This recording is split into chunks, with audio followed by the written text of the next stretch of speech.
There were various points in my life that led up to my eventually becoming a cartoonist and illustrator.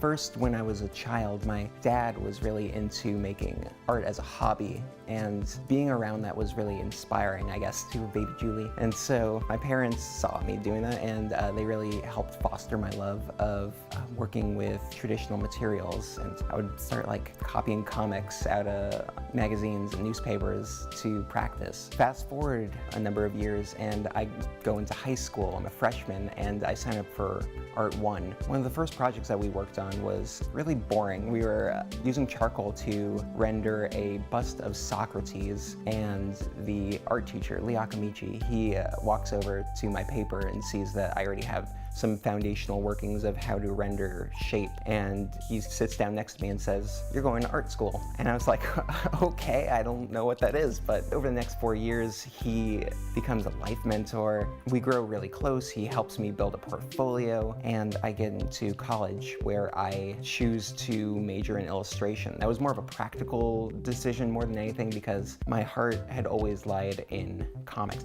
reading newspaper comics, reading superhero comics that were lying around, web comics online, but I didn't know that I could necessarily become a cartoonist. I didn't know that that was a job that you could have. Whereas illustration made financial sense, I guess. I don't know, my heart wasn't really in it. I go through the 4 years, I graduate, and I'm sitting at home after all is said and done, looking at my portfolio and asking myself, now that I'm done with homework, I'm done with teachers' assignments, what do I want to make to put in my new portfolio? And what that was just comics. I decided, screw everything else, I'm gonna teach myself how to tell a visual narrative. Over the next few years, I teach myself to tell a visual story, making comics for myself, and after a few years, I decided to make a go at being a cartoonist professionally.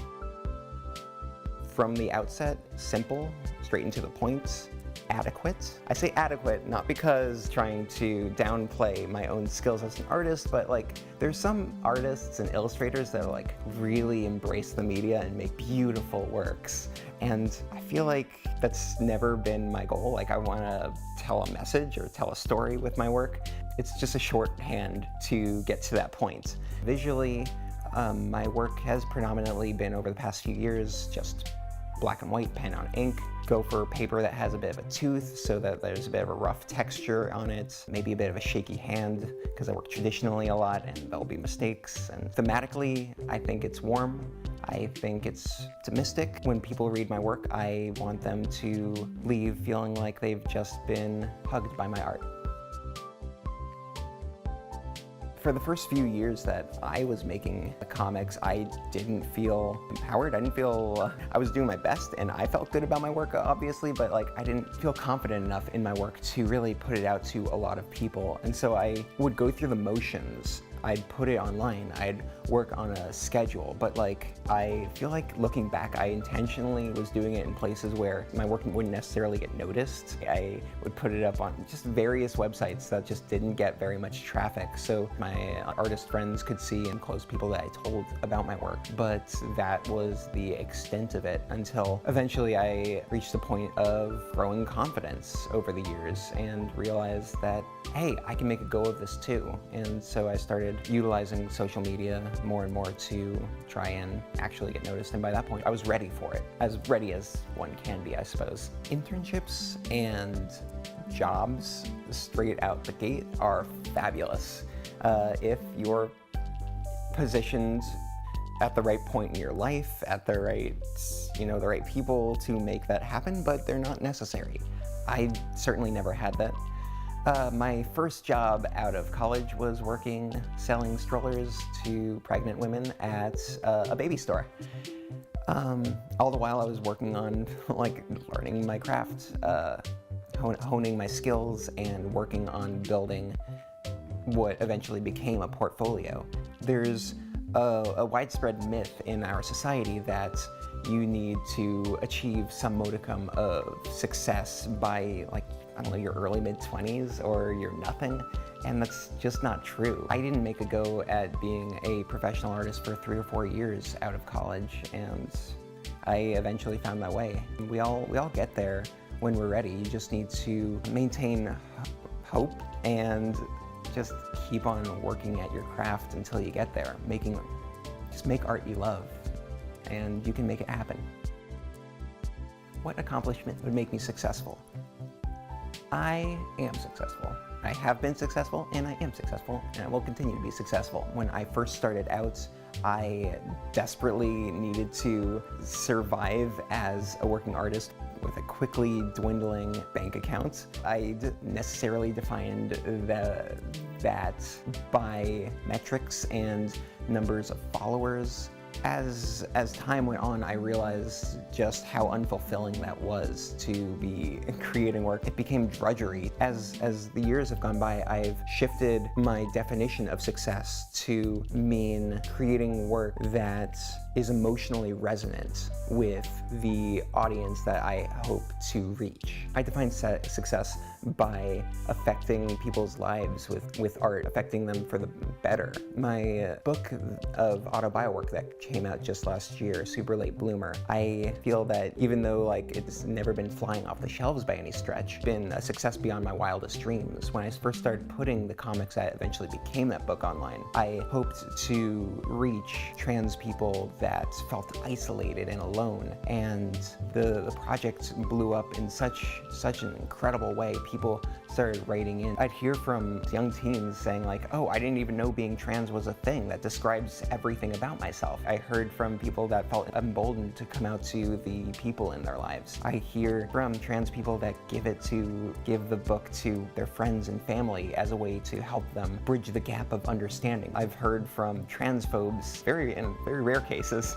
self-identified people that were transphobes that realized, oh wait, this is a dumb way of thinking and living my life. That's all I can really hope for out of my career. The biggest piece of advice I can give, which is hard to say with a straight face, is just to go easy on yourself as much as possible and be patient.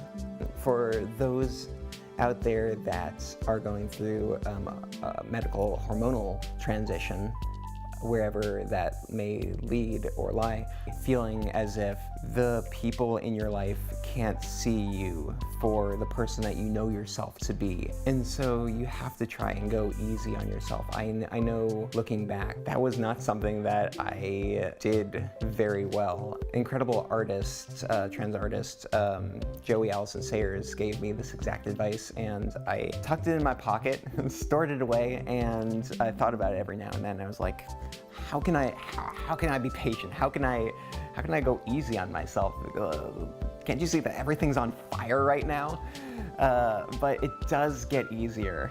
So much emphasis on just getting through that first year. You know, you're keeping track of like every day that goes by on hormones can be a success. And then it becomes every week, and then every month. Past the year point, like I've found like myself starting to let go of that and feel like time would just speed back up again. I'd gone through so many of the early trials and tribulations of transition, and yeah, like the changes keep happening, they keep coming, even from year 1 to 2, year 2 to 3. It's incredible. But just be patient. Go easy on yourself. It's a lot. It's a lot, and it's beautiful and wonderful, but it's a lot. I've definitely found over the past year, I started dipping my toes into fictional queer representation through creating cartoon animals who explore their feelings together. Admittedly, I mostly delved into exploring themes of anxiety and some depression. Honestly, like the way that I can conceptualize the project right now is sort of like an aged up queer Winnie the Pooh, so that like I can really embrace exploring themes that would otherwise be inaccessible to a younger audience. A lot of things inspire me, of course, in my day-to-day life. The thing that gets me the most is the increasing amount of trans and queer creators, artists that just exist out in the world in various fields. And knowing that the work that I create is just part of like this growing wave of trans-positive media that's out in the world is just so inspiring to know that I can be the trans representation that I could only have dreamed of growing up when I didn't even know that being trans was a thing. Knowing that there are young people out there that are able to learn about themselves and acquire the vocabulary necessary to describe themselves in increasingly specific ways. Right now, my day job is working as a storyboard revisionist over on Big City Greens over at Disney Television Animation, and it's an incredible show. It's brilliant, it's funny, it's very engaging, and I highly recommend anybody watching to check it out. Aside from that, I would recommend keeping an eye on my social media because I hope to return to posting comics in the next couple months. I've been on hiatus for 6 months or so, which is the longest break I've ever had, which is invigorating, and I feel great. And like I'm actually ready to return to social media, which is incredible because it can be really draining. I'm also voice acting, but I can't talk about that project just yet. I think that's about it right now.